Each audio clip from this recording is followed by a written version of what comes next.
Hey, what's up, guys? This is Will Powell with the Podium Update. We have Brian Guzman here, offensive coordinator for the Brazilian national team, as well as offensive assistant for UDLAP in Mexico in the Division I level there. After being in the U.S., being in Mexico, high levels of football, what is it going to take for Brazil to kind of get towards those standards? Obviously, the game atmosphere is there. We saw it in Belo Horizonte last weekend.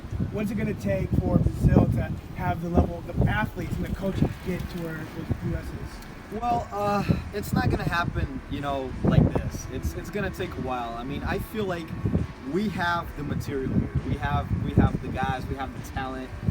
You look at the athletes we have in soccer, playing football, competing for gold medals and a bunch of sports in the Olympics now, just a few months away. We have the athletes, but we got to develop them for football. In Mexico, I see the way they develop the kids. They play football since they're 6 years old. And they start playing flag, and they get into the little leagues, and then they get into the high school level, and they get into when they get to college, they're actually like football players, and then you just got to develop, their bodies and get to where the coaches want them to be. We don't have that whole apparatus here in Brazil. We don't have that structure.